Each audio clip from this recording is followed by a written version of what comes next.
It's compelling. The high plains of Kansas and the northeast corner of the land of enchantment. It's Friday. The land of EWTN all across the Lone Star State. It's GRN Alive. Bringing you faith, fun, and facts. Live from the studios of the Guadalupe Radio Network.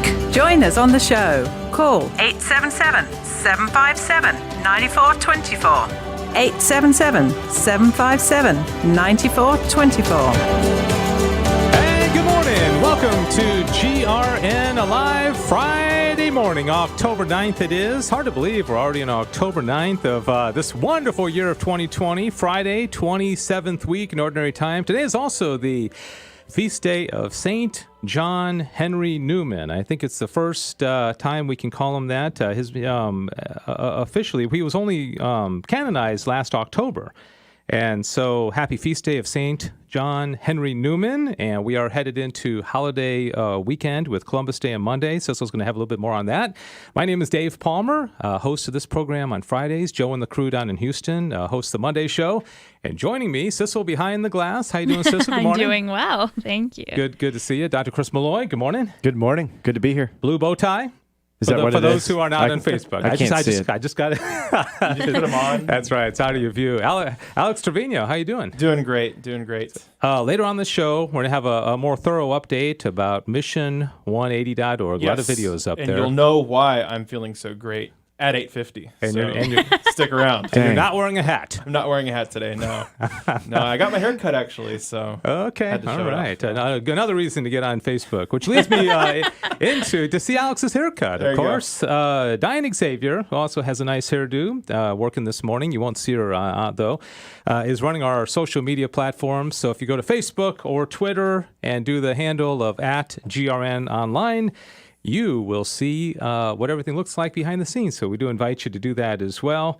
And so later on in the show, we are going to unpack the Pope's new encyclical, Fratelli Tutti. I thought it was actually a joke when I heard that was its name. You know what always makes me think of E. Fratelli's, your favorite pizza place, Dave. Yeah, right. Always. I was like, Tutti Frutti, Fratelli Tutti, what? Yeah, it does sound like a pizza place. Yes. And so, but it has a much more legitimate. Here in Dallas, we have a pizza place called E. Fratelli's. Right. That's what, yeah. Yeah, because everybody across the network is like, what is she talking about? It's Dave's favorite pizza place. Yeah. We have it quite often. Maybe they'll send us a pizza now that we've plugged them. Now there's Oh, Shout please. out. It's great pizza. people all across the country ordering E. Fratelli's. The as wine we manager speak. is my neighbor. Oh, is that Ooh. right? 3 doors down. Yeah. We have connections in Yeah, great places gosh. now. UD alumni owned. And I we know got you. this. Yeah, so there you go. We're good. All right, in a few minutes, we're also going to talk about the vice presidential debate because topics of Catholicism came up specifically. You know, religious toleration, the issue of abortion, Roe v. Wade, the nomination confirmation process, which begins Monday, of Amy Coney Barrett came up. And so faith. And so we'll play a couple clips from Kamala Harris and also from Mike Pence and dissect that a little bit. And also, I had interviewed a gentleman by the name of Tony Collink recently. He actually wrote a kid's book, but he's a constitutional attorney. And there's so much that came up in the debate that's going on right now. This 25th Amendment, which I wasn't even familiar with, to not go, to take a president out of office and packing the court. Of course, like I said, the confirmation process with Amy Coney Barrett beginning on Monday. So Tony's going to join us at about quarter after and unpack some of that from a legal, professional standpoint. So that should be kind of fun. Anything about St. Cardinal Newman that we should know about celebrating his day today? Many things, but how about development of doctrine? Yeah, yeah. You think that's what he's best known for? Yeah. No, he's known for so much. That's one of the things. It depends. Honestly, he's just a via media, and a theory of knowledge. Mm-hmm. How we know about concrete things, not in a kind of abstract way, but in the way like Sherlock Holmes. Where you put the pieces of the puzzle together, and you come to a certainty that's not like a geometric or a mathematical certainty, but it is certain. So his example is England is an island. Yeah. Everyone's certain about it because Mama said so. It fits in with the narratives of William the Conqueror. I've been to the beach, but I've never walked around it. Yeah. And yet I'm utterly certain.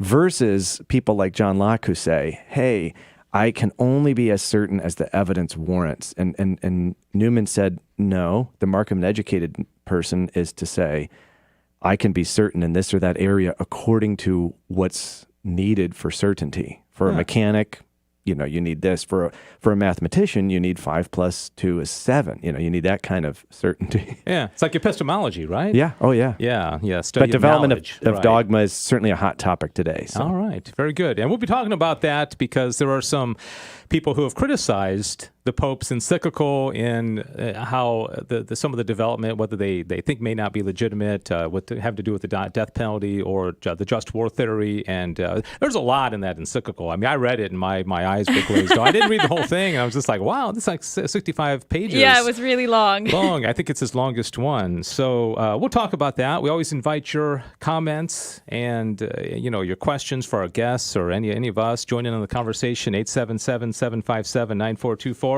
I will say, we are less than a month from a national election. Many people are kind of nervous and they're just like, what is November 4th going to look like? Are we going to have a peaceful either a continuation of power or transition of power? We need to pray. Bishop Strickland, one of my favorite bishops of Tyler, Texas, says he's encouraging everybody to pray the rosary. Prayer is our greatest strength, he says, especially the rosary. It reminds us that all power in heaven and on earth is Jesus' power. The world boasts its power, but we are powerless without God. Pray without ceasing. Yeah, that's what he tweeted this morning. So, Bishop Strickland, thank you so much. Pray, pray, pray, right? Mm-hmm. And then there are rosary rallies around the country. I know in Irving, there's one at Mater Dei starting Monday night. It's going to be 24 hours. There's a Life Chain. There's rosaries here and there. 40 Days for Life going on. 40 Days for Life, yes. Yeah, a lot of Fatima rosaries. So find your local rosary wherever you are. And Yeah, there's public. A lot. Yeah, there's a friend of mine is actually organizing a rosary for reparation in sin, personal sin for the nation. That's going to be tomorrow here where we are. But like Dr. Malloy said, there's going to be something where you are, and so find it. And if there isn't, you can start one. Right, yeah, exactly. Very good point. All right, so that's a little bit about what the show is going to be about today, and a lot to talk about. But Sissel, you've also dug up a couple news stories too as well. I have, definitely. So first off, Louisiana is about to be hit with a major case of deja vu because another hurricane is about to hit them, Hurricane Delta, which, by the way, I completely missed when we started at the beginning of the alphabet again, but that's just 2020 for you. So this is going to be hitting the same area of Louisiana, the southern part of Louisiana, that Hurricane Laura ripped through just 6 weeks ago, really. And at the moment, it is a Category 3 major hurricane, and it is expected to make landfall tonight. So please pray for the residents. A lot of them have already evacuated, but pray for that. The damages from Laura, they're still recovering from it. It's like $14 billion in damage. So pray that it's, and 26 deaths. So pray for their safety and that they can weather through it all right. Mm-hmm. And then also, I don't know if you've heard about this, but the Capitol Hill Baptist Church back in September had filed for a temporary restraining order in the D.C. Federal District Court on September 22nd because it's alleging that Washington, D.C. unlawfully discriminated against religious gatherings by limiting them to no more than 100 people, outdoor gatherings, I believe. And they're saying this because back in the summer when there were all the protests after the death of George Floyd, they allowed thousands and thousands of people to gather, and they've tried several times to get a permit to be able to have, they have 850 members, they want to be able to have everyone come out. And more recently, a few senators have backed them, including Cindy Hyde-Smith from Mississippi, and they're saying that arguing the religious freedom is not a second tier in the First Amendment right under the Constitution. So. Yeah, good is for them. Is she Democrat or Republican? She's Republican. Republican, yeah, yeah. I saw something this morning where there was a Catholic bishop who said, I couldn't find it. You know how the Twitter scrolls so fast, you got to dig so deep, and he said something about, well, they're putting so many restrictions on churches in my diocese that I have no other recourse than to bring a lawsuit against the civil authorities. And so there are some Catholic leaders that are pushing back against some of these. Well, God bless them. Yeah, Yeah. It just, it's an imbalance of. Because as Cardinal Sarah said, we need to get back to Mass, you know? It's hard to imbibe that when you're in Texas because, the laws are so moving towards opening. Right. And then you hear about your friends in another state, and they still can't have 10 people inside. Oh, I know. Yeah, well, in California, restaurants aren't even open inside. Yeah. There, it's all outdoors. It's where we were like in April. Yeah. So on Wednesday, my wife and I went out to eat a local Indian restaurant called Pasan, which is delicious here in Irving.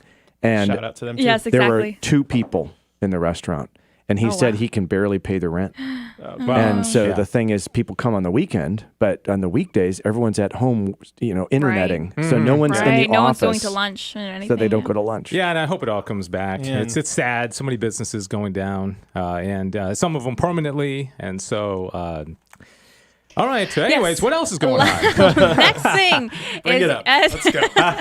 as you mentioned, Columbus Day is on Monday, and Yes. that's kind of a controversial holiday these days. Why? No, I'm why? kidding. Do tell, yeah. Yeah, exactly. Because several people have take issue with how Christopher Columbus perceived the indigenous people when he came to America.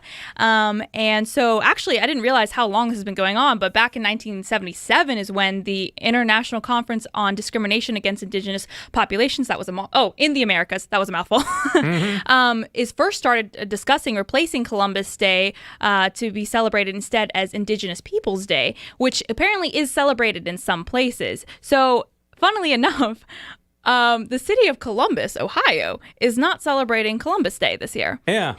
They are keeping everything open. The only thing that's not open is the Veterans Day.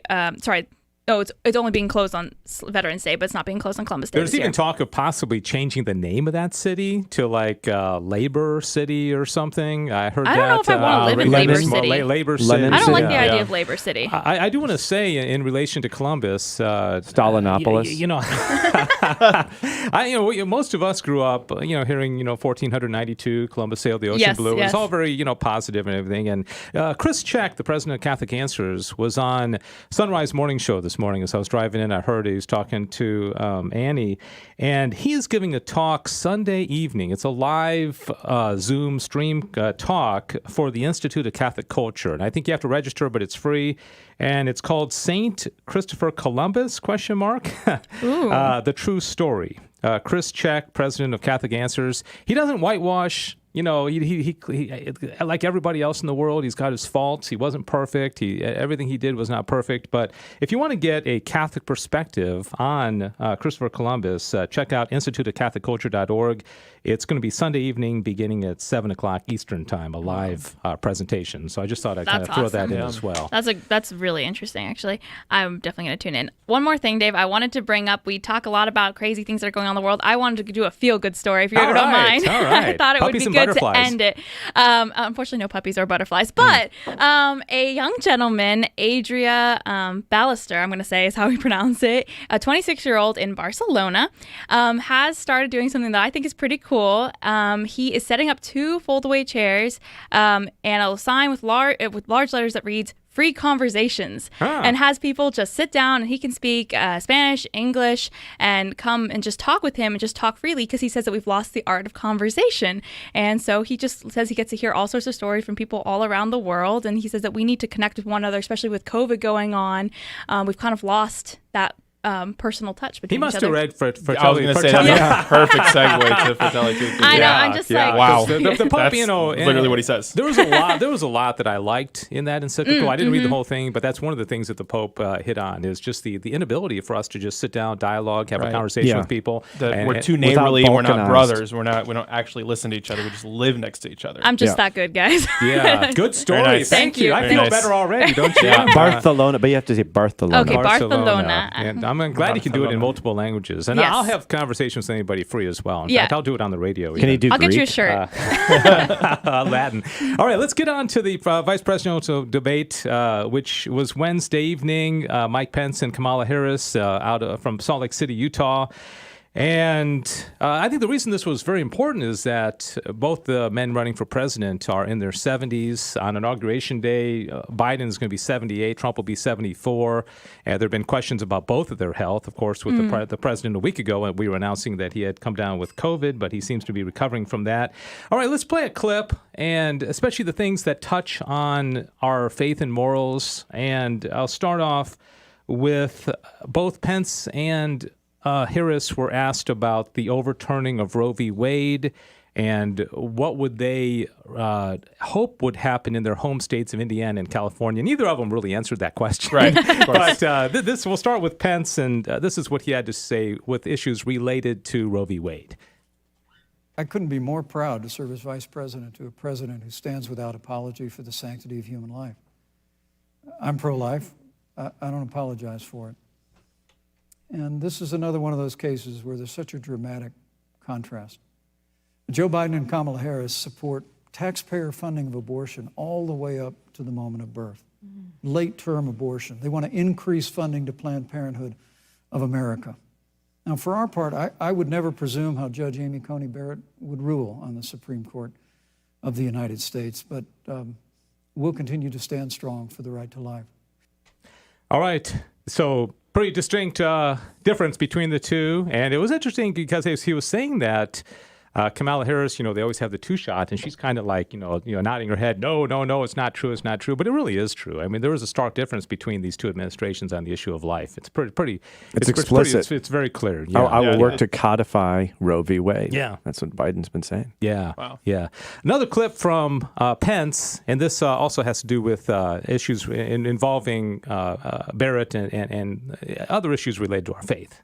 Now, with regard to the Supreme Court of the United States, let me say President Trump and I could not be more enthusiastic about the opportunity to see Judge Amy Coney Barrett become Justice Amy Coney Barrett.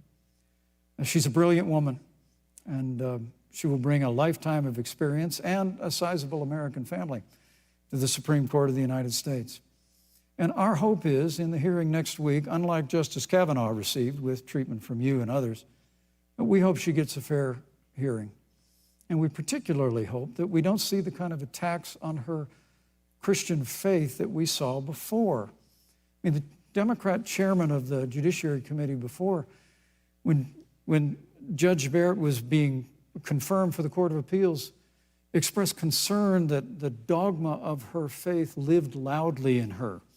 Dick Durbin of Illinois said that it was a concern. Senator, I know one of our judicial nominees, you actually attacked because they were a member of the Catholic Knights of Columbus, just because the Knights of Columbus holds pro-life views and pro-marriage views. Thank you, Vice President Pence. So Your my time hope is is up. that when the hearing takes place, that Thank you, Vice President Pence. that Judge Amy Coney Barrett will be respected, Thank you, treated Vice President respectfully, Pence. voted and confirmed Thank to the you. Supreme Court of the United States. I know some people would say, well, right as he's getting to the point about the Knights of Columbus and Catholicism, the moderator cuts him off. But I will say, in fairness, she cut Harris off a number of times as well. The moderator was the star of the show. Yeah. Other than the Fly. The Fly. I heard the Fly was a DNC operative that was paid under the table, lots of money to go land on that head. That was Well, if it had happened to Kamala Harris, then people would have said it was the devil. Yeah. So This is true. Somebody said I that. mean- Somebody said that about the devil. Anyways, there was an MSNBC. Oh, yeah, person yeah. That said, Really? Yeah. Yeah. Really? Yeah. Oh, People did that. I think in the previous round, like 8 years ago, there was a fly There's a landed fly on Obama and Obama. Hillary. Yeah, so it switched And parties. That's what I'm saying. It It's was just testing the waters it's of just, both. it's just a undecided. fly. Did Alex really bring this conversation into a Yes. fly? Well, I'm I was going to say, I was kind of holding myself back from live tweeting, but I couldn't help myself. So Yeah. I live tweeted and Facebook status the whole hour. I mean, even if the it was fly awesome. had landed on either candidate, I would didn't say, come move. on, get off it, because He wasn't even disturbed by it. That's what I thought He was didn't impressive. know. He How would didn't- you know? I guess not. No. I mean, I guess I would know. I love what Too much hair. I can feel it. Pence said. The sizable American family. Yeah. that was awesome. Yeah, Yep. it was just something that he threw in that is like, okay, that's kind of neat. It wasn't Yeah. necessary, but I just want to go back to this issue with the Knights of Columbus because the exact quote when Catholic judicial nominee Brian Boucher was questioned by Senator Harris about his membership of the Knights of Columbus, she said, quote, "The Knights of Columbus claim that they protect the right to life of every human being from the moment of conception until natural death. If confirmed to the bench, will you defend the right to life of every human being from the moment of conception and natural death?" All right. So she basically is saying, because you belong to this Catholic organization, you must believe that. And is that going to influence you as a judge? So I think, I think it's legitimate to say that she seemed to create somewhat of a litmus test that if you belong to a Catholic organization that believes in Catholic teachings, that somehow you may not be suitable for disqualifies you, I guess. Yeah, disqualifies. And that's pretty scary. Yeah. Well, we are haunted by the JFK line that, well, that's just my private faith. Right. Mario So Cuomo, too. now yeah. this speaks to E Fratelli Tutti, too. I like to add the E. I like to add the E. But anyway, I want pizza so bad now. because he says that that the church must enter into the public arena. All right, that's a pretty cool, important thing. Anyway, back to this ABC. Now that some people are calling it ABC, anyway, Judge Amy. ACB. Okay. ACB. Yeah. At any rate, but that's what they're saying. Yeah. So she has already said, "I will judge according to the rule of law." Yeah. She's made that absolutely clear.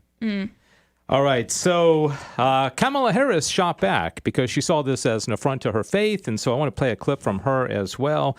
So here's how Kamala responded to that same question about the Supreme Court. First of all, Joe Biden and I are both people of faith, and it's insulting to suggest that we would knock anyone for their faith. And in fact, Joe, if elected, will be only the second practicing Catholic as President of the United States. On the issue of this nomination, Joe and I are very clear, as are the majority of the American people. We are 27 days before the decision about who will be the next President of the United States. And, before, when this conversation has come up, it's been about election year or election time. We're literally in an election. Over 4 million people have voted.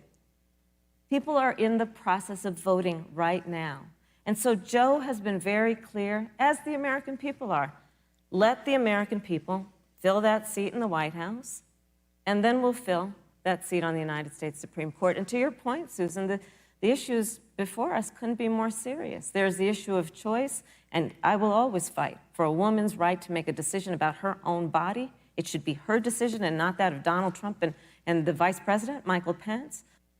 All right, there you go. So doubles down on not so much an abortion, but just on the right to a woman's right to her body. That's the code language for abortion. Yeah. Yeah. One other quick clip. Any thoughts on that? Any comments? How can she say that she's not going to attack the real? She's already have her on been camera after. doing that 3 years ago. Yeah. Exactly. Yeah. And in fact, Nebraska Senator Ben Sasse had a conversation during that same hearing with Brian Buescher, and he points out the obvious, that this is an obvious attack on his Catholic faith. So here's Ben Sasse, a very brief clip here. Do you know what the point of the questions for the record about your membership in the Knights of Columbus was? No, Senator, I do not. What's happening in this committee is absolutely nuts, that we're asking people questions about why they're members in the largest Catholic fraternal organization in America. Yeah. And what's interesting is that when Amy, ACB, as you say, her confirmation hearing begins on Monday, and Harris is going to be one of the ones asking questions. Yeah. Is she going to go there? I doubt it. I don't think so. They'll put it in Cory Booker's spot. Give somebody I think else. So. Yeah. But do you think it'll go to the extreme that like the Kavanaugh hearings were at 3 years ago? Do you think they learned a lesson, that in general everyone learned the lesson? They've got to fight this tooth and nail. I think they will. Wow. That's to me, that's scary to think. These next 2 weeks, buckle up. It's going to be interesting. God bless her, though. I can say, Judge Barrett, God bless her. This takes courage. Like the people we had in here this summer from Nigeria. I mean, this takes courage to speak up like this, because you could have a, Yeah, I sometimes think who You would have the want to go opprobrium through that? Think of what Clarence Thomas went through, Robert Bork went through, and he didn't even get on. Think of what Kavanaugh went through. And his kids have to listen to this, and his wife has to listen to it. It's all over the sullies place. their relationship. I mean, their reputation forever, because nobody ever forgets. Brett Kavanaugh's yearbook, or things I can't even say on the radio related to Clarence Thomas and Anita Hill. It was just disgusting. So anyways, that begins Monday, and we've got a constitutional attorney that's going to join us here in a couple of minutes. We're going to take a quick break. Tony Kollink is going to weigh in on some of these issues having to do with law, the Constitution, the hearings that begin on Monday, and also the 25th Amendment. that now is apparently the way that Trump is going to get, finally taken out of office less than a month before the election. So we'll find out what that's all about. Quick break from GRN Live. We'll be back. Solidarity HealthShare is rebuilding Catholic healthcare in America. We conform to the moral guidelines of the Catholic Church, so you never have to worry about your healthcare dollars paying for anything that violates your conscience. From conception to natural death, we strive to serve all healthcare needs, protect human life, celebrate families, and promote the dignity of all people. Join Solidarity HealthShare in restoring and rebuilding authentic Catholic healthcare by signing up at solidarityhealthshare.org, a sponsor of the Guadalupe Radio Network. Pray. The story of Patrick Peyton is coming to theaters nationwide today. The film tells the inspiring true story of a poor Irish immigrant who set sail for America in 1928 with dreams of becoming a millionaire, but with the help of the most iconic celebrities of Hollywood, ends up spending his life championing the message, the family that prays together stays together. The miraculous true story of Venerable Patrick Peyton, his heroic life of perseverance and prayer, in theaters nationwide today. For more information, praythefilm.com. We are so thankful to our GRN family members for all they do to keep all the Guadalupe Radio Network stations on the air. Hi, this is Len Oswald, president of the GRN, and I would like to introduce you to two more GRN family members, Martine and Armando. Martine Arizmendi joined the GRN on July 20th, 2012, and is the general manager for KJON 850 AM in Dallas. Martine and his wife Josefina have 2 daughters and 1 son. Martine loves hanging out with his kids at their soccer games and enjoys fishing. Armando Sanchez is the general manager of our West Texas operations. He joined the GRN on August 10th, 2020. Armando and his wife Anna live in Midland, Texas, and have 1 daughter, 1 son, and 3 grandchildren. He is a member of the Diocese of San Angelo Diaconate Formation Program and will be ordained in May 2022. This has been your GRN Family Minute. We are your Catholic radio. Radio for your soul. All right, we're so happy that you're listening to GRN Live here this morning on the Guadalupe Radio Network. Dave Palmer, Dr. Chris Malloy, Alex Trevino, Cecil Anderson, Diane Xavier, the whole crew is here, and we are glad that you're listening. If you want to join in on the conversation at any point during this hour, give us a call, 877-757-9424. Our guest on the phone is Tony Kollink, retired lieutenant colonel of the U.S. Air Force, 21 years of military service. He's currently a law professor, teaches courses on constitutional and military law. He is a wife. I'm sorry, he's a husband of his wife, Alyssa. I'm sorry, Tony. He has 5 children, 3 grandkids. He also wrote a book in his spare time called Shadow in the Dark. Tony, good to talk with you. Thanks for joining us this morning. How are you? I am doing great, thanks, and I'm sure my wife really appreciated hearing that. She's the wife, okay? You're the husband, in case you need any clarification on that, okay? Even in 2020, we can say that. Do. All right, lots to talk about in little time, but tell us, I want to talk about 3 main things, but first of all, Monday begins the confirmation hearing for Amy Coney Barrett. What are your thoughts? Do they have time to confirm her? Is it going to be a circus? What are your general thoughts? Well, they definitely have time to confirm her. And yes, it will be a circus, but only because of the politics of it. Ultimately, the one wild card right now is we don't know if all the Republican senators on the Judiciary Committee are going to be there because 2 of them came down with COVID. And so, I mean, that might be a wild card that delays things at some point, but assuming that doesn't delay things, it looks like the Republicans have the votes to confirm her. And the criticism has been from the debate that, hey, Kamala Harris said, hey, we're in an election. Millions of people have already voted. Why are we pushing this through? Do you think that's a legitimate argument? Or is it, hey, this is the process and, this is what presidents do? What do you think? I mean, it's a legitimate political argument. As the vice president pointed out, there have been many instances throughout history where they have filled nominations, in an election year.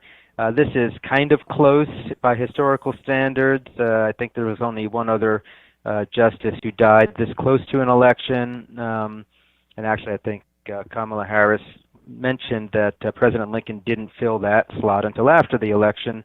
But really, I mean, it's a political decision. There's no reason why the president and the Senate, if they have the votes, couldn't and shouldn't do that, really. I'm sure the Democrats would do the same thing if they were in this position. Yeah, I'm pretty certain that would be the case as well. The issue of packing the court. This is kind of weird. I always thought that as Pence brought up in the debate, for the last 150 years, we've had 9 Supreme Court justices. It just seems like that's the way it is. I didn't even realize you could change that. But now there's talk of packing the court, and neither Biden nor Harris seem to want to answer the question. Well, actually, yeah, Biden said Biden answered it. Yeah, he said you'll find out after the election. And so, do you think this is a threat, or what do you think about this? Could this happen? It definitely could happen. And you're right. We've actually, out of the 230 years or so of our nation, we've had 9 justices on the Supreme Court for about 175 of those years, and it hasn't changed since 1869. But Congress has the ability to, vary the number. It started at 6, it went up to 7. And, at one point it was 10, and then it went, just for a very brief period of time, and then it went back to 9. And so they could totally do this. I mean, they'd just have to pass a law, and whoever the next president is would sign that law, and they could increase the membership in the Supreme Court. Because we're so divided in the Senate, they would probably have to change the filibuster rule, which they've also said that it seems like they're willing to do. So it very well could be a reality if President Biden has a Democratic Senate and Democratic House. There wouldn't be very much stopping them except the will to do so. Yeah, interesting. And what about this 25th Amendment? I had not ever really considered this or thought about this. House Speaker Nancy Pelosi came out this week and said that they're thinking about using the 25th Amendment to remove President Trump from office. What is this? Nothing to see here, folks. It's the Constitution under the 25th Amendment does allow the Vice President and either members of the cabinet, or what she's talking about is Congress is allowed to create some other entity to work with the Vice President to determine if the President doesn't have the capacity to carry out his powers and duties. And that's what she's proposing, that they would create such a commission to work with the Vice President. But that would have to go through the House, the Senate. President Trump would have to sign it into law. And then even if such a commission existed, they would need to convince Vice President, Pence to join in on this. So it's not going to happen during this presidency. In theory, it could be something that happens in the next presidency, but nobody's going to do this. This is just a distraction. Yeah, interesting. But, even when we talk about packing the court, it goes back to they can only do that if they have the representatives in Congress. And so it's all the more important that everybody has to vote, just vote, because without, it's just like Trump would not be able to nominate Amy Coney Barrett if he didn't have the Senate and on his side, So if there were more Democratic senators, this would be kind of a non-issue, right, Dr. Malloy? Yeah. Do you have any thoughts on the Senate senatorial election? I know that's not your field, but well, I mean, it's if whatever we can believe in the polls these days, it's looking very close, and it's pretty clear that we're going to have divided power in the Senate. We're not going to have a filibuster-proof majority for either side, and it's theoretically possible the Republicans could lose the Senate, but they could just as equally hold the Senate, I think. Yeah. Tony Conlon, thanks so much for joining us. I want to give you a chance to, on a totally unrelated topic, just mention your book really quickly. I interviewed you here, a local interview about your book, Shadow in the Dark, and it's a pretty amazing with your background, teaching law, and I know you're even kind of jumping from one state to the next as far as getting back from your family, and then you're writing these books in the meantime. So do you want to give a quick plug for Shadow in the Dark? I would love to do that. Thank you. Yeah, sure. Shadow in the Dark is a middle school, high school series, part of the Harwood Mysteries, put out by Loyola Press. It's an exciting historical fiction novel for kids, and essentially deals with the 12th century England. There's a boy, Zan, and his friend Lucy, and They actually are at an abbey, a Benedictine abbey, and they wind up having to solve kind of some spooky mysteries while they're also kind of dealing with coming of age issues. What does God want for my life? And it came out in July. The other two books are actually due out early in February and then July of next year. And I'm really hoping that parents and kids will read the book and love it. And frankly, I'd love to see it as a supplement in some of our Catholic schools to our middle school history and English curriculum, because it's a fun way to sort of explore history, for our youth. Yeah. All right. Shadow in the Dark, The Harwood Mysteries, Book 1, published by Loyola Press. Tony Kolenc, officially on the title of the front of the book. Anthony Barone Kolenc. Did I get that right? Yep. Kolenc, yep. Oh, Kolenc. There you go. All right, Tony. Thanks so much. Appreciate your insights into everything that's going on right now, and hopefully we can talk to you again soon sometime, okay? Absolutely. Thank you. Take care. Thanks God bless so much. you. Appreciate it. All right. There you go. 877-757-9424. Well, we are 35 minutes into the show. We're going to take a 1-minute break, and we're going to come back. And in this break, you're going to hear a spot about the Father Peyton, Patrick Peyton movie that we did an interview with the producer recently. And it's a really good kind of documentary type movie, and it comes out today. And so listen to this spot, and hopefully you can gather around the TV or get to the theater today and see this movie, the Father Patrick Peyton story called Pray. So we'll come back and we'll talk about the Pope's new encyclical right after this. Pray. The story of Patrick Peyton is coming to theaters nationwide today. The film tells the inspiring true story of a poor Irish immigrant who set sail for America in 1928 with dreams of becoming a millionaire, but with the help of the most iconic celebrities of Hollywood, ends up spending his life championing the message, the family that prays together stays together. The miraculous true story of Venerable Patrick Peyton, his heroic life of perseverance and prayer, in theaters nationwide today. For more information, praythefilm.com. Instead of fighting the crowds, isn't it so much easier to hop online and do your shopping in the comfort of your own home? Did you know that you can help the Guadalupe Radio Network when you shop online? All you need to do is shop on Amazon Smile and 0.5% of your purchase goes to the GRN. Just go to AmazonSmile.com and select La Promesa Foundation as your nonprofit of choice. La Promesa is the parent company of Guadalupe Radio. It's that simple to give a little extra help to the Guadalupe Radio Network.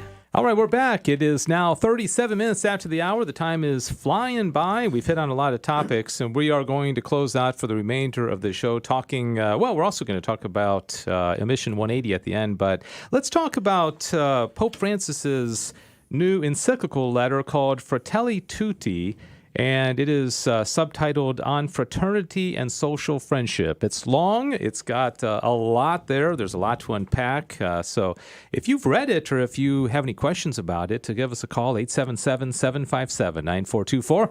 Dr. Malloy, your initial thoughts? Yeah, so nothing we can say is going to be complete, and I'm going to leave stuff out, of course. Right. But generally, some of the strengths here in this encyclical, like we were talking before the show began, calling us to fraternal love, the fraternal love. Every human being is my neighbor, right? That's really, I would say, the heart of the encyclical.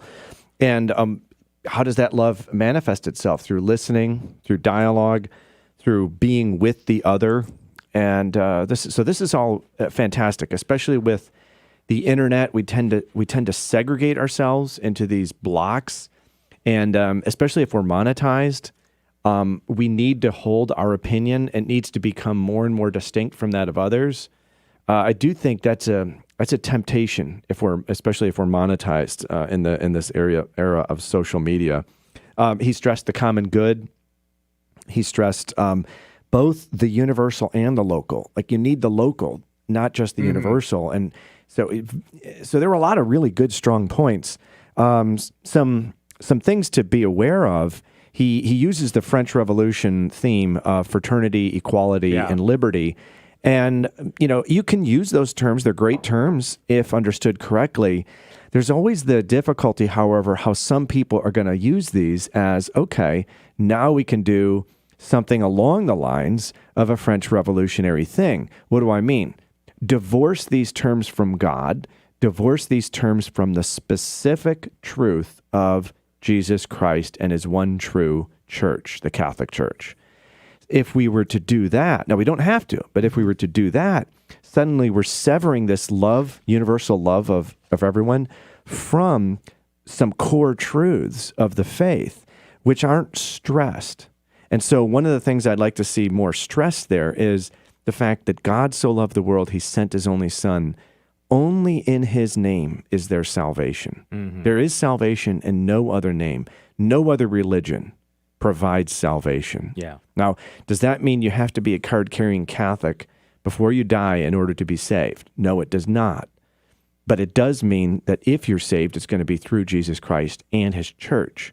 Now, that means for you and me, we have to not only dialogue, we do have to dialogue, but he talks about truth, and he says relativism, no way. Relativism, no way. But the truth is Jesus Christ. And so there has to be a kind of an, how do you put it, an edge, a tension in the dialogue that I want for my Muslim friend, Right. I want for my atheist friend, my Jewish friend, my non-Catholic Christian friend. I want them to have the fullness of the truth and to be in the Catholic Church. This is the core of Vatican II, mission to the nations, right? And bringing people into the Holy Catholic Church. It's there. It's the heart of what Jesus does with the disciples. Go out to all nations and baptize them. Yeah. Teaching them to observe what I command. I'd like to see more of that in the encyclical. I'd like to see more attention to sin. Now, he does attend to social sins and lack of dialogue, right? But in terms of the prevalence of sin, making it such that legitimate self-defense and definitions and boundaries protect people in a situation of fallen human nature. So private property, walls, defenses, those kinds of things, they have no sense if there's no sin. Mm-hmm. But if there is sin, now you have to start talking about private property perhaps a little bit more than he does. He does talk about it. He brings it up. Yeah. He brings that's it up. one of the more controversial parts of the encyclical. In So fact, that no, right? but it's controversial partly because Americans are not aware Right. of the constant teaching of the church. It's not a 1960s teaching. It's not a Pope Francis teaching. The universal destination of goods. Yeah. That's core. That goes all the way back. And the world is given to the whole human race by God. Yeah. And so I have a kind of a let's say, Pope Leo talks about, I come to a piece of land, let's just say I'm the first on that land. Of course, there's a lot of tensions there, right? Are you the first on the land? But at any rate, when I begin to work with and use stuff, there's a certain claim I have to it. But it's never an absolute claim. But I had to say, we American Catholics kind of mix all these issues up, and we tend to think we've got an absolute right, and it's not quite the case. Yeah. Well, I definitely had to refresh on Wikipedia the universal destination of goods because that was something I hadn't heard about in a long time, and I mean it makes a lot. We of don't sense. hear It's it, really- yeah. I mean, except us from Americans, Marxists. No way. Yeah. So, And I think that's one of the problems is that we associate this with Marxism and some of the people that espouse that. Yeah. And we've Right. seen that countries that have tried to go down the Marxist road, and we see that it doesn't work. No, and that's the thing is, by the way, the church's condemnation of Marxism is infinitely more severe than her condemnation of liberalism. Okay, liberalism, it's basically private property is number one, individuals number one. Forget the community, but and also liberalism connected with severing from the church. This encyclical has some really interesting things. They're saying the church can't just let the state promote a kind of a private secular good. These are classic teachings that might be surprising to those who so prize the First Amendment. Right. This encyclical, I imagine, is so hard for us Americans to read. That's exactly what I'm you're saying. saying. Yeah, and so a lot of it doesn't make sense. So that's my question too: is who exactly is this audience, like for this encyclical for? Because like I said, for us, it's pretty hard to read through this and see the Catholicism in it. But then you research it, and he's repeating what a lot of popes have said in the past. A good complement to this would be reading Leo XIII Against Americanism. Oh, nice. Yeah. Great. And some people have questioned the timing of it, and I'm not saying that this is necessarily true, but right before an American election, and of course we always seem to see things through our eyes. He talks about instances of a myopic, extremist, resentful, and aggressive nationalism are on the rise. And he said, let's see, he talked about a lot about migration, a lot of immigration. He talks about the parable of the Good Samaritan as an example that he a good chunk of the encyclical is about that. And so, I don't think we can read this entirely through American eyes, but it's hard to not see that, America being such an important country in the world, that he doesn't have American politics in mind, even if, in some way, as he writes this. Even if he doesn't, how are people going to use it?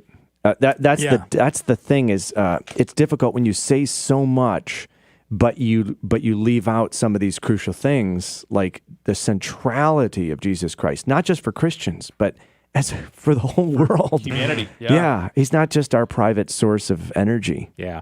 And he does bounce around a lot of topics. And, Alex and I were talking about this before the show started. He talks about, women's rights. He talks about the mafia. He talks about technology, immigration. War, death penalty. Social media. And let's talk, especially on the feast day of St. John Henry Cardinal Newman, about the legitimate development of doctrine, because at the very end of the encyclical, he does touch on the death penalty, and we know that he has changed even the catechism wording on the inadmissibility of the death penalty, and then he gets into the just war. And some people have said that he seems to be even taking on St. Augustine and his definition of just war, and whether there is such thing as a just war. So, thoughts on that? Yeah, well, legitimate development is this. There's a lot of principles here, but one principle is if there's an infallible teaching, no authority on earth can ever change it. Including the Pope. That's right. Yeah. If there's an infallible teaching, no one can change it. Also, the deposit of faith is protected by the magisterium. We tend to think of magisterium as avant-garde. Some people do. Avant-garde, pushing, ahead, that kind of thing. The primary duty of the magisterium is to protect the deposit of faith. Why?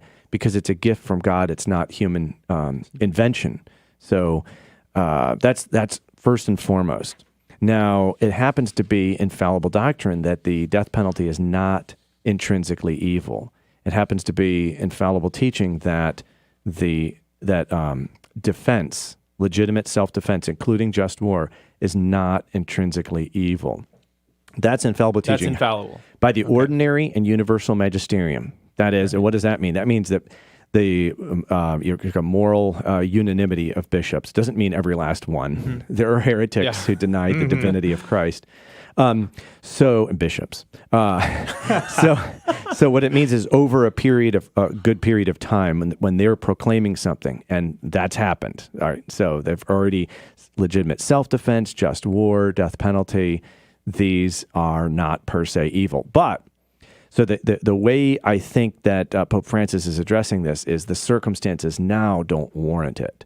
So that raises a question, however, can a pope accurately judge and authoritatively judge circumstances, right? Let's say there were suddenly a 5-year period of lawlessness in the United States where the police aren't doing their thing. They're not, for whatever reason, they're not able to enforce the law. There's rioting, etc., and people have to sleep at night. What do you do with local thugs? Basically it becomes local organization of law enforcement by people who have the means. I imagine you can't really hold that kind of circumstance under this judgment. Yeah. Right. It's a serious issue. Yeah. And there's a lot there. I'm curious how many people have read the whole thing. I tried. I did. You read the whole thing. You said you read it slowly. I don't know where. You've got a big family, My a job. eyes, I drag them across the page. Now, that's why I read Thomas Aquinas, because he says it so quickly. Yeah.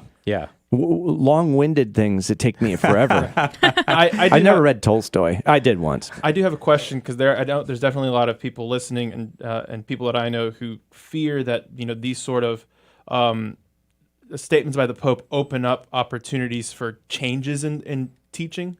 and you have a lot of people who say this is an opportunity for that to happen. How would you reassure us that that can't really happen through encyclicals? This is what I've been trying to drum this in my students, is saying, once again, infallible teachings can never be overturned. And, I actually go to cases in history where, such as Pope Honorius. Pope Honorius said that Jesus had only one will. Of the Father. Right. One will. Okay. Now, he's that's a divine pope. and Yeah, human. yeah. And both natures are spiritual. Both natures have a will. So this is a pope who said this. Now, what did he mean by it? Did he mean that, in other words, they're of one mind? Both both his human nature and his divine nature are of one mind? Maybe. That's what his successor said. But his successor said that's kind of what he meant, but we believe in two wills. His successor, you can see, doing a polished job. Well, he was anathematized by the Third Council of Constantinople 30 some odd years after his, maybe it was more like 50 years after his papacy. And what did Leo II say in that anathema? He said, we anathematize Pope Honorius, who did not preserve the holy doctrine, but allowed it by profane treachery to be polluted. That's what he said. Now, the other thing, this is really crucial. How did the heretics cite Pope Honorius for their cause? The outright heretics who believed one will, meaning one will, period. They cited the Pope in their arguments. So and this is before the internet. Right? So it's important to realize that we have had difficult times in the past like that. Of course. And what does a saint like Maximus the Confessor do, who's loyal to the Pope? He confesses the one true faith. He doesn't confess heresy. He doesn't say, okay, well, because there's this sloppily worded thing, I'm going to suddenly embrace heresy. No, he gets his tongue cut out and his hand cut off by the emperor because he confesses the one true faith. Wow. Under a better pope, granted, but nonetheless, he's not kowtowing to kind of a sloppy wording. So we're not papolitrists, and Newman said as much, right? Newman said, look, if you at any rate, Newman had a lot of things to say, but we're not not every word that comes out of a pope's mouth is authoritative. Right. Of the authoritative ones, not all of them are infallible. Right. And if there's a prior pope that had an infallible thing, we have to hold that. Yeah. I think the thing is, very few people are going to read the encyclical, but it does trickle down into the culture as well. And so thanks for that analysis. I appreciate it so much. I do want to just touch on one more thing, on a very, very local level. Then I want to get to Mission 180 as well. He talks about the whole idea of listening to each other, because this is something that each one of us, he says, the ability to sit down and listen to others, typical of interpersonal encounters, is paradigmatic of the welcoming attitude shown by those who transcend narcissism and accept others, caring for them and welcoming them into their lives. Yet today's world is largely a deaf world. That's the best. Yeah. So that's the heart of what's awesome in that. Right. So we can look at this from the bird's eye view and the big global perspective. And he does talk about United Nations. He talks about a lot of things. But I think what can we do? Be nice to your neighbor. Be Right. Very Be brotherly, simple. not just Be nice neighborly, to your wife and your kids or your husband, or be nice to me, Sissel. Okay, come on. Okay, I'm sorry. I will say this about fertility too. What it's made me sort of realize, and what I want to adopt more in my life, is stop worrying about who the Pope is, what is happening in the world, who our president is, who's going to be in the Supreme Court justice. What can I do to be a good husband, a good father, a good neighbor, a good brother to the people around me? Exactly. And focus on that for a little bit. And I think that is a call that Pope Francis is calling us to do. And it may be hard for some of us to realize that more than others, but it's this call to just focus on, what's around you immediately. And we tend to forget that because we think about so many big things happening in the world. Right. It's all right. Well, that was a good discussion. And that was awesome. again, we're down to our last few minutes. I did say that we were going to talk about mission180.org. Of course, Alex Trevino is the creator of this. It's a great series. So why don't you go ahead and say what's going on and what people can access. So real quick, Mission 180, for those of you who haven't heard me talk about it, it's a free series of 180 videos all about the beauty and richness of the Catholic faith. A bunch of different topics presented mostly by priests from the Diocese of Dallas, a Legionary of Christ, one from the Archdiocese of Newark. Just beautiful little 2 to 3 minute little mini sermons, mini teachings of aspects of the Catholic faith, coupled with the praying of a decade of the Rosary at the end of every single episode. I'm very excited. I've also almost finished this cup of coffee really fast. I'm very excited because I'm going to start giving you tea now. Yeah, thank you. October 7th of 2019 was the day we started shooting this series, right? Wow. Holy Rosary, yeah, the Feast of the Holy Rosary. And on the Feast of Our Lady of the Rosary, to this year, I turned in the final episode. Okay. So all 180 episodes are officially on the website. It's a moment that I've been waiting for and working very hard towards for a very long time. There's a bunch of us behind the scenes who've also, put a lot of effort into getting this done.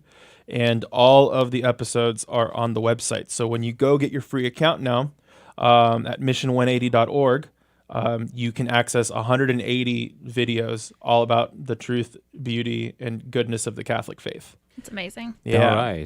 All right. Very good. So mission180.org. Yes. And they're all accessible now. Just go on there, register, and get after it, right? So when are you starting on the next 180? Well, that's a great question. Yeah, because they need to be at 360. We actually do want to do the whole thing in Spanish. Oh, wow. Yeah, so That'd be amazing. so that's our next big project. Our next big endeavor is we're planning on reshooting all the episodes with Spanish-speaking priests. Yeah. And doing Misión 180 in Spanish and having that available to Hispanic and Latino communities in the United States and obviously in every Spanish-speaking country in the world. I think they'd like to see priests who speak their language sort of have the same sort of similar culture and fashions. I think people, the youth, young adults, families will relate more to that than subtitles for this particular project. Absolutely. Definitely. So we're going to take on that endeavor, and I've learned a lot of lessons the first time around, so hopefully it doesn't take a whole year to copy and paste. Yeah. Hopefully it's a lot shorter, but we plan on hopefully doing that in the early spring, shooting all of those. All right. And getting that ready. My family and I have enjoyed them. Mission180.org. They're all available now. So thanks for that update on and that. real quick, I do have your testimonial on the website. Oh, is that right? On the Okay. homepage. Dun, dun, dun. I am looking that up right now. It's a really nice testimonial where you Yeah. say you've enjoyed it and you appreciate it and you're grateful, and I think that helps. It opens up conversations. Yeah. And It's really nice. we're all so busy, like we talked about, and just to sit down even for 10 minutes, and they're short. You Yeah, can get all they're this 7, done in 8 minutes at the most. Yeah. Including the praying. We're going to end the show now, or the show is going to end us, one or the other, and we're going to do the after show. Sissel comes into the studio, and we have a little bit more informal conversation. We talked about a lot during the show today. Yeah. I'm going to share with you, speaking about the Feast of the Holy Rosary, about an idea that I got from our chief engineer about how to celebrate in a tasty manner the Feast of the Holy Rosary. Right. Yes. And my daughters were so excited about this, and I'll tell you about that next and more in the after show. Thanks for joining us. God bless you. St. John Henry Newman, please pray for us. Have a great weekend. Thank you for listening to GRN Alive. From the studios of the Guadalupe Radio Network. For more faith, fun, and facts, Join our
All right, we're back. And this is the after show here on the Guadalupe Radio Network. It was a lively show. We touched on a lot of topics, and now we put our hair down. I don't have a lot of hair to put down, but I'll give you some of mine. Alex It's okay. drinks another cup of coffee. Yeah. And, I'm telling you, I'm going to start replacing it with tea. No. So it doesn't- Yeah. It was either the topics or I just chugged a lot of coffee right in that last 15 minutes because it just hit me for whatever reason. Yeah. Getting excited, Oh, yeah. let's go. I have a severe temptation to overexcitement, and I do not. I'm not the kind of guy that needs to be drinking coffee, but I drink it every morning anyways. So, I anyways, had tea this morning. yeah. Tea not quite as potent, but No. anyways, welcome everybody. We've got a good number of people that have hung with us, and don't let me. In fact, I should probably do this what I promised first. Not that this is that big of a deal, but Yes, the food and rosaries. Alex brought up the Feast of the Holy Rosary and how on October 7th last year you kind of kicked off, right? Yeah, first day of shooting was October the Mission 7th. 180. I went out to the studio and watched one of the shoots. But what Kent Loney, our chief engineer, told me is that he has a son whose birthday is October 7th, and so every year what he does is he goes to the donut shop, Kent, and he gets 53 donut holes. Okay, you know, the little donut Yes. holes, okay? And they look like beads of the rosary. Then he gets, I guess, 5 of the regular glazed donuts, and he basically constructs a rosary with donut holes. Does he pray and eat? Well, See, Every Hail I Mary, think everyone boom. would That pray the seems like rosary that'd be a more little often. weird because you'd be like, oh, I don't think he does that. I But think Maybe it's like a Chubby challenge. Bunny. Oh, that's the new challenge right there. So- That's the new one. So on You take over October Catholic 6th, Twitter. at dinner on October Yeah. 6th, I'm sitting around and I said, hey, family, I said, I've got, tomorrow's the Feast of the Holy Rosary, and I've got a really exciting way that we're going to celebrate it.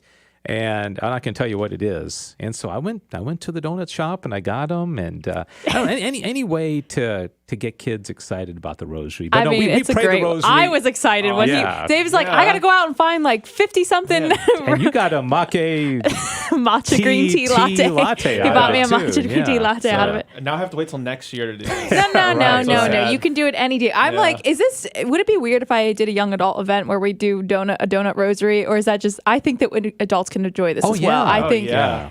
I think But so. the thing is, we have a family of 5. My son doesn't get sugar, so we waited till after he was asleep to do it because it'd be kind of torturous to Yeah. not allow a 7-year-old to have a donut. But it's too many. We'd each have to eat about 12 those donut holes. Challenge But- accepted. I mean, come on. They're tiny. Like 5 of those is one donut, right? Yeah, So that's if you true. averagely That's true. eat There you like 2 or 3 donuts, More you're like fine. 6. I don't Six, feel yeah. so bad. Yeah, I don't exactly. feel so bad. Exactly.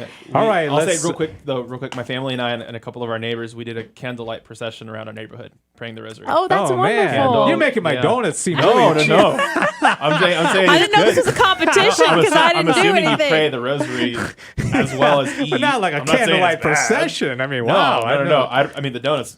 I want to do that next year. I can't wait. But it was just a really nice reminder. We you know, actually that- had a priest over and we did Stations of the Cross All and right, the Rosary. all And right. then we had All right. No, Yeah, did All you? right, I just- You prayed all 20 mysteries of the rosary. Right? I have nothing. I have absolutely nothing. You did nothing. I'm sorry. All I like Same. to, I'm trying to go pray my rosary walking around my neighborhood though, because I like seeing when I see people do that rarely. Yeah. So Yeah. it's kind of like so people could be like, "What's that?" And I'm like, "Well, let me tell you. Let me tell you. Let me tell you about Mama Mary." But in all honesty, I mean, we should have a holy competition about how we celebrate I these agree. feast days. Yeah. Because so many of the feast days just kind of come and go. Big- There was a book I interviewed a lady years ago. It's called The Catholic Home. And she's a convert. And she had all these ideas. Like on Pentecost, that's an easy one. Have a birthday cake, right? Yeah. Just don't put 2,000 candles on it or whatever it is. But yeah, that'd be awesome. 2021 set the candles. house on Oh, fire. But geez. Yeah. there's some real easy ones like a birthday cake on Pentecost, or of course Easter has been kind of taken over by the Easter Bunny and all that. But you can still celebrate Yeah. and have some fun and have some candy and all Oh, that. absolutely. Yeah, Definitely. and to touch on that, I think what I've sort of started understanding and realizing is that these are incredible opportunities to teach my kids about the Catholic faith and teachings. And so, for example, for Advent this year, I'm already starting to sort of figure out how we're going to celebrate Advent and Christmas. It's going to be a lot different than I've ever done it, I believe, because I definitely want to, my family and us to embrace the Lenten style of it. So, yes. not put out a bunch of lights, keep the house not as Yes. decorated. And then maybe like on the third Sunday of Advent, with the pink candle and everything, maybe that's a day when we can sort of start brightening up the house a little bit and building Yeah. up towards the big day, and then celebrating after Christmas. So doing the reverse of what the world does, which is celebrate before, and then the day after Christmas, okay, radio's It's back over. to normal Yeah. music. Yeah. That's the time to celebrate the holiday. You know, December days of 26th is to me kind of a downer day It is. because it it's won't be anymore for me. So I'm coming over to your house. exactly. Yeah, it shouldn't be though. No, it shouldn't. My parents one year did the 12 days of Christmas. This is before we were Catholic, but they did 12 days after Christmas where we did celebrations. Cause That's awesome. yeah, so and I remember loving that. So I'm like, yeah, this is an Yeah, because I amazing mean, thing. 12 Days of Christmas, like the song, Yeah. those are all after Christmas, right? It starts on Christmas Eve, and I think it ends on Epiphany, right? So Epiphany, that, right. that whole Christmas season Right. is after That's Christmas. the time to be yeah. having your lights out, the Christmas tree super decorated. That's open all the Christmas presents, parties. Eat the food, all that stuff. The Exactly. most amazing thing is, you know how many Christmas parties that happen with whatever group you're a part of at church? There's like so many, everyone has like a Christmas party at some point in time. It's amazing for Catholics. We can wait till after Christmas. You can get your white elephant Yeah. gift for 75% off. Right. Yes. Well, our parish, to its credit, we have an Epiphany party, and it's always yes. the first week of Yeah, we've been switching over to January, it, yeah. and that's when we do the white elephant gift exchange That's and all awesome. that. They sing Christmas songs. It seems kind of weird because Yeah. everybody in the culture is moving Right. on and waiting for Valentine's the Super Bowl. Day. Or, yeah, Well, right. it's funny 'cause Valentine's in Day. Mexico, it's big to celebrate like the Epiphany, the Feast of the Three Kings, and Santa Claus doesn't bring you gifts; the kings bring you gifts. Oh, So wow. you open them at Interesting. night. So you celebrate it. It's nice because you celebrate it way later, and then you have the rosca, which is the bread that you cut, and then you have to throw a party on the Feast of the Presentation, the 2nd of February. So I think the Mexican, Latino, Hispanic culture definitely Has figured it out. So I want to do Yeah. it. I want to do That's it that awesome. way this year. See what Yeah. happens. I'll report back. Okay. Excited. All right. Well, let's kind of go in reverse order about some of the things we talked about. Fratelli Tutti. I thought Dr. Malloy, he's no Oh, longer here excellent. to give us some good theological muscle, but I thought his report on it, there's just so much. I'd be curious to know if anybody read the whole thing other than Dr. Malloy. And I I just, skimmed Reddit. yeah, I tried. I did. I was like, I might need to print this thing out because sometimes looking at a screen for that long, but then I was like, 70 pages. Yeah. Oh no, my And printer like doesn't have another- enough ink for this. Another 20 pages of footnotes. Yes, Yeah, yes. or endnotes. Yeah, I read some background on it too, and there's some really, really fascinating sort of symbols or things that Pope Francis did do to commemorate. So he offered Mass in Assisi. It's named after a quote from St. Francis of Assisi's admonitions, and he signed it in Assisi. It's the first encyclical that's ever been signed outside of the city of Rome. So I thought that was pretty interesting, the way he honored his namesake in a very personal way, going to his bones and signing it there in front of him. I thought that was pretty special. Yeah, I remember when he became Pope, many people thought he took Francis for Francis Xavier because Pope Francis is a the Jesuit, Jesuit and Xavier's a Jesuit, but he's like, no, I picked the Franciscan guy.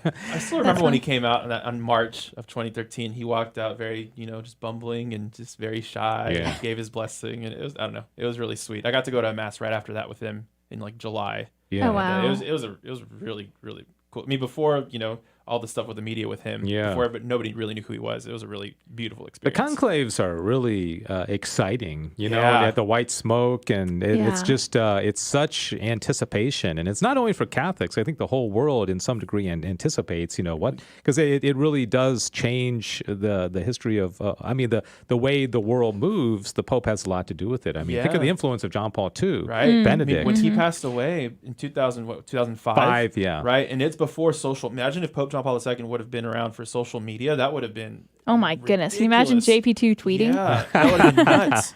And it is. And when people do ask, so why is like Catholicism so cool? It's like we get to see like smoke out of a building and just waiting there, and like there's dead people that we go to their bones. And, Oh, there's yeah. so much cool stuff in the Catholic Church. Honestly. Yeah. Peggy Noonan wrote a great column. I think it was after John Paul II died and they elected Benedict, and it was called "Why Did They Run?" And it was, I guess they ring bells and the smoke comes out, and when the people in the city of Rome come to the realization that the conclave has ended and they've picked a pope, and everybody is running to St. Peter's Square. And basically her article was, why did they run? Because the whole world wants to know. The world is still following the Catholic Church. I thought it was a great article written many years ago. That's awesome. The encyclical, encourage people to read it. I think about, even though it wasn't encyclical, John Paul II's Wednesday audiences when he first became Pope in the early years, I think from 78 to 83, were all about theology of the body. And had we been paying attention to what the Pope was saying back in 78, of course, you weren't even born yet, but you've got a pretty good excuse. I do, thank you. I wasn't either. You were okay. Well, we got to pay attention to what the Pope's saying. But it was many, many decades later that Christopher West came out and started talking about theology of the body, and I'm thinking like, wow, I never even paid attention. I never heard of this thing, But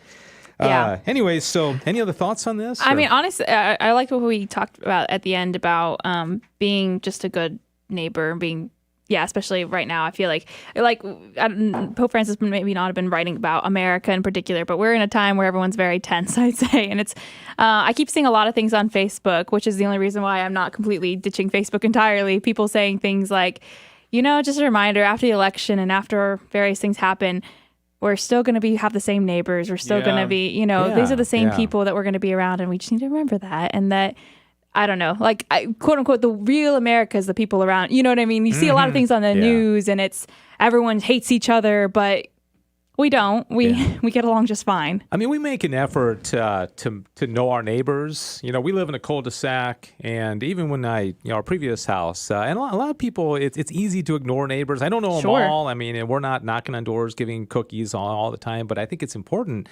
to know the people next door to you. Right. 100%. But nowadays, it used to be that you had the Italian neighborhood and the Polish neighborhood and the Catholic neighborhood, and everybody kind of, was like-minded. That's no longer the case. And see, I saw in our neighborhood, we got a house with a Biden sign right next to a house with a Trump sign. Yeah. And so neighbors don't always have a lot in common. No. Yeah. There's actually a viral picture, I think, that went around two young ladies. Beat you to it. Two young women, one holding a Biden sign and one holding a Trump sign. And they took a picture because they wanted to go on social media and say, hey, we can be neighbors and friends and disagree. Yeah. Right. Yeah. It was beautiful. Yeah, we have some friends that I know politically we're on polar opposites, and never sat down and just had the big political talk, but I'd love to do it. I enjoy talking to people that I disagree with. Yeah, absolutely. I mean, I definitely needs to happen aunts more. And cousins and everybody commenting on Facebook with me, and I always reply with, family's always going to be first. Right, let's never let this get personal. Absolutely. I'm more than happy to talk about any topic ever. But we need to remember, like you all said, after this, we're all going to have to still go to family dinners, still go to together, right? Yeah, absolutely. Yeah. Absolutely. A couple comments from social media on Facebook. Joan said praying for family and all in Louisiana. Absolutely. Yeah. It is interesting because I think if this wasn't an election year if it wasn't 2020, that would probably be the top story. It would. Is that there's a hurricane that's hitting. And that's why I put it top, because it's going to happen tonight, It's going to be big. It already hit Cancun. It was only Category 2 at that point, so it wasn't as devastating as it could be, but it's going to hit, again, an area that's already been hit terribly this year. Yeah. No, well, I saw pictures of friends on Facebook from Lake Charles, people that just, know that they just had their roof redone this week. From the Laura. previous Laura. Yeah. And they had just moved back to their house like a week ago. Oh my gosh. And they left yesterday. And what's the deal with the Greek letter? Is that because they've run out of letters? Letters. So they got to start again. Okay. It's just such a 2020 thing. Oh my goodness. It's just... So definitely, Joan, continued prayers for everyone in Louisiana. Elizabeth sent an email, and she said, I just came in today's program. I do believe that popes or no one can change infallible doctrine, but hasn't there been some things in the church that have been changed due to the development of doctrine? Could you and your guest discuss this and share it? And Dr. Malloy! Where are you? Paging. Yeah, exactly. I think what she's talking about is like Pope Francis did change the teaching on the death penalty. And, you brought this up before the show started, Alex, about he didn't call it an intrinsic evil. He called it inadmissible, right?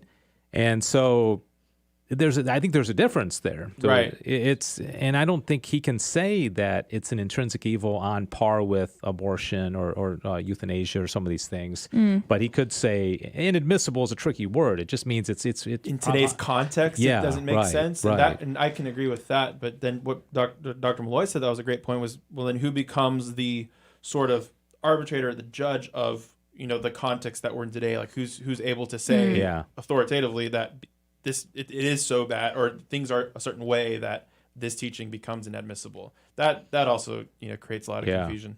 Probably could do a whole show topic on that, honestly. So, for example, the teaching of the Immaculate Conception and all of that wasn't something that we had until as much Catholics later. until way later, right? Aquinas got that wrong. Yeah, I mean, there's a section that of Summa, developed over right? almost a millennium or two, almost. Yeah. And so, to answer the reader's question, I guess. But the official church teaching, because Aquinas wasn't a pope, and I think maybe because he talked about popolatry or something, where we, it's like the idolize the pope. idolizing the pope. yeah. And I mean, to his credit, if you think about it, Pope Francis hasn't made any ex cathedra statements. Right. I mean, if he really had a will to change teachings on fundamental moral issues, I think he would have already done it. Yeah, Right. and he's really old, and who knows how much life he has left in him. And Right. if he really had a desire to fundamentally change the church, I think he would have been more aggressive, and he hasn't. Yeah, I think so too. Yeah. I I think it would agree. have already happened by now. Yeah. But I was telling Dr. Malloy this too right before he left, that Pope Francis is forcing us to think about other issues that we don't really give a lot of attention to, because we are so concerned with everything that goes on politically or socially or whatever. Absolutely. And it's I important. agree. Yeah, I just wanted, in paragraph 5 at the very beginning, the part of it that I did read. Oh, good. The Pope said, issues of human fraternity and social friendship have always been a concern of mine. Our need to care for creation. God has created all human beings equal in rights, duties, and dignity, and has called them to live together as brothers and sisters. This was no mere diplomatic gesture, but a reflection born of dialogue and common commitment. So I think that kind of summarizes what he's saying, is that we're just called to be together, to love one another, and then the politics gets involved. Yeah. And I will say, Michael Voris, love him or hate him, he brought up a good point, as he said, we got to take original sin into context, because we're never going to have a utopia. Oh, never. And no law, no president, no nothing is ever going to change that. Yeah, It's not going to fix world problems. Right. Yeah. And so our hope is eternal. We'll be happy in heaven Right. if we get there with God's grace. But it's never going to be a utopia. Thomas More wrote a book called Utopia. And he was criticized for it being socialist Marxist, because utopia implies that heaven can be found here on earth. Now, he wasn't a Marxist, but it was criticized for that, because it seemed to be too much of let's find our happiness here on earth, right? Let's create a perfect society. I've got kind of that thing. 80s song stuck in my head. Like, What's that the one? Do you know what it's worth? Heaven is a place on earth. You know that? Oh, Ooh, Glenda Carlisle. baby, Glenda Carlisle. Yes. I wasn't gonna sing it, but Stop. Alex says, "I'm sorry, you said that," and I was like, "Oh So no." What did they this say? has I can't become a unhear karaoke live stream. All right, let's scratch that one from the record. Sorry. I was thinking I of a lot didn't of sing it. I just wanted the record to know I didn't sing it. Alex did. Alex did. Diane, was there something on social media? Diane was going to say something. Okay, she's going to pull. She has taken. Stealing Alex's mic. Okay. I was just going to say, don't forget, early voting begins next Wednesday, I believe. Oh, that's good. The 14th. And that's in 13th. Texas. That's in Texas, right? Because every state's different. Yeah, that's true. It Yeah, begins next week sometime. Right, so. right. If you're in definitely. Texas. Okay. So many people everywhere. The world is telling me always to register to vote and vote and stuff like that. I'm like, gosh, if someone would just remind me to vote and stuff like that. I actually had a panic attack, and I'm like, I am registered to vote, right? I'm like, that doesn't ever expire, does it? Yeah, I You have to know. look it up. I know. I was like, oh, let me look it up and make sure. I'm fine. Yeah. By the way, Are you okay? I am good. I got it. Okay, because I enjoy the voting process. It's typically pretty quick and easy. It's kind of amazing because there's so much buildup and there's so much energy and passion. It's honestly the most chill thing ever in my and then area. you go in, and sometimes if there isn't a line, it'll take you 2-3 minutes, and you're like, well, that's what that was all about. I mean, it seemed kind of I anticlimactic. do so always say a funny. prayer before I do it. I go to my little box and pray, Yeah. and then start filling it out. It's funny that you say it that way, that's the way it is for you, because for me, it's the complete opposite. Oh, Really? really? I went in very fast, and when I went into the voting booth, I felt like time stopped. Oh, really? And I was like, I hold in my hand like my decision. See, that's the thing is that it is it's stressful. Yeah, it is stressful. was awesome. And I just read, I knew exactly who I was voting for on all of them, but then I still was like, okay. You still have to think about it. You don't much want to. You want to take your time because it felt like forever for me. my first time ever voting. Period. Nothing local. It was literally the presidential election of 2016, and I was just like. That's how I felt. Yes. Because like all my friends have been talking about it for weeks, and I was like, I mean, seriously. I guess so. But what I think is, I think like, okay, I do my homework and I go to candidates. Yeah. Maybe not on the local level as much. I have friends who help me with that. Certainly do my homework on the national level and statewide level. But then there's some person who could go in and they saw a sign coming in and they boom, and that cancels out my vote, or they're like, oh well, whatever.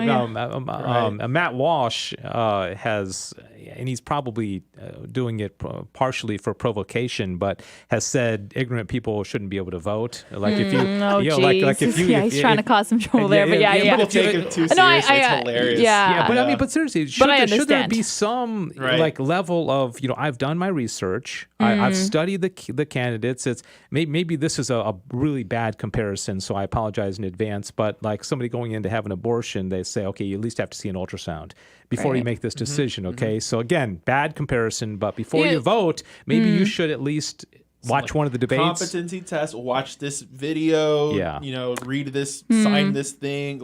Absolutely. Like have an article you read or something on every issue or something. Because you have these viral videos of these 18, 20-year-olds doing very bad things. Yeah. I'm on Facebook Live. And then, these people go to the voting booth and pick our leaders. Yeah. But they also have get out the vote things where they'll get a car and they'll say, hey, get into the car. We're going taking you to the voting booth. And they go in and they'll say, hey, vote for this candidate or that candidate. Okay. And you're like, what? Louise. Did you read locally here in Dallas, the guy in Carrollton running for office? Yes, He was found with almost 100 voter fraud. Yeah. Really? Ballots, mail-in ballots. Oh, yeah. wow. They busted him. Yeah. Yeah, he was a mayor candidate. Yeah, he was for candidate the Carrollton. for something in Carrollton. Yeah. And they Crazy. found 100 mail-in ballots in Republican or possession. Democrat? Do you know? I don't remember what it was. Democrat? Oh, yeah. Is Let's he? see. Okay. Yeah. Well, so long story short, moral of the story: just pray and it's in God's hands. Do your thing. Right. Yeah, do your thing. All right. I feel better already, Cecil. Yes. Thank you, Well, no, Cecil. you're right though. Okay. You're right though. I mean, because ultimately, what are you going to do? I mean, yeah, exactly. What are we going to do? It's out of your hands, really. Just pray and continue being a good neighbor and a good citizen. All right, which takes us back to the encyclical, and it kind of brings everything in full circle. And set a chair up. Oh, sorry. Any thoughts on the debate, or you didn't chime in too much on that? Do you want to? I didn't because I didn't see it. I was in adoration this time. Every time I haven't seen. That's good for you. Yeah, I was whenever in she wants to adoration. ditch out of something, she goes to adoration. See, I told you all, just pray. It makes everything better. Because then I can't criticize you. No, Yeah, I was exactly. in adoration that night. Like if I will say the very first thing my brother said, because he watched it, as soon as I came home, he goes, I was like, how'd it go? He goes, yeah, Pence had a fly on his head. Yeah. Thank you. The memes are Thank you. memes are endless. There was one where my they gosh. zoomed in to the fly, and it was the fly with the cranberry juice from Ocean Spray doing dreams. It was awesome. Did you see the one? I they put love the internet. Did you see when they put a MAGA hat on the fly? Yes. Oh Yeah. my gosh. They also dressed him up That like is Antifa. amazing. There were so Yeah. many. There was one where the fly was like live on MSNBC afterwards, giving post-debate analysis. Oh, it was so great. I just, The fly is now self-quarantining for 14 days for COVID exposure. They don't even live 14 Oh, days. it's so great. It was awesome. Well, I love the internet. It creates some humor. I mean, some fun. But I got to admit, I just like fly, get off his head, or like Pence. Can you I just know, kind as of? soon as I saw it, I said, "Oh man, it's so like, funny. Any good that he's done in this debate is going to be completely." Nobody is paying attention. But it does say though that so many people are focusing on that dang fly. Yeah. That they don't want to admit that Pence actually did a great job. Yeah. Did you So hear they're just what sounded like distracted the with dog barking in the back? Did you No, hear I about didn't. that? No, I didn't Somebody hear was that. coughing, Oh, and no. my wife pointed it out Coughing. because it sounded like a dog barking. And so if you go on social media, there's a lot of chatter about that. It was like, what is going on? Because obviously it wasn't a dog in there, but people are like, why isn't there a stampede? Somebody said, okay, that's the fifth cough. Get that person out of there. Right. But it was a strangest sounding cough, and That's funny. it's like, how many more distractions do we need? It always right? will be that. About the debate, from the highlights I watch and stuff like that, I was just, it was much more of a debate, I feel like, than Yeah. the last Oh, the yeah. presidential Yeah. debate. I was like, oh my goodness. I mean, yeah, obviously it's still a political debate, and it's not things aren't clear, questions aren't answered, but hey, at least they had a civil discussion back and forth. You know? Right. It was. Right. It was. Mary on Facebook said, we look at the candidate's webpage to determine their supporters. Planned Parenthood, ? Not getting my vote. So, yeah. I mean, I don't think you can vote for a candidate that actively supports abortion. That's an intrinsic evil, any intrinsic evil. Yeah. It eliminates them. And I will say real quick, just to segue into what I was telling you about, a friend of mine on Facebook did post about, the pro-life issue and said, if I can't trust you with the most vulnerable humans in the world, how can I trust you with all the other things you want to do, as good as they may be?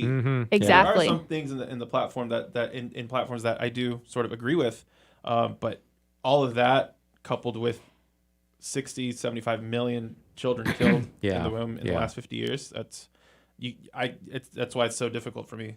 Yes. Yeah. I think Father Mitch Pacwa this week actually said something. Someone called in and asked about that, like what about other issues and things like that. And he said, well, those babies won't be there to help with those other issues, so we can't, Yeah, and it's hard. It's not an easy, like, obviously decision, stuff like that. But yeah, if you can't protect the most vulnerable, how can you protect the country? Right. Yeah. I mean, it's very similar to how Planned Parenthood operates when they say, abortion's only 3% of what we do. Oh, gosh, the other yeah. 90% is great. And granted, some of the things they do are good, but you can't support them if the 3% that they do is killing 325,000 kids every year. Yeah. It's really sad. Yeah, and then just eliminate that 3% and focus on the good stuff you do. Yeah, yeah. For the most part. There's And still then some the other things things, that anything that they do that might be good is also offered by other medical offices. Catholic Christian, yeah, absolutely. Yeah.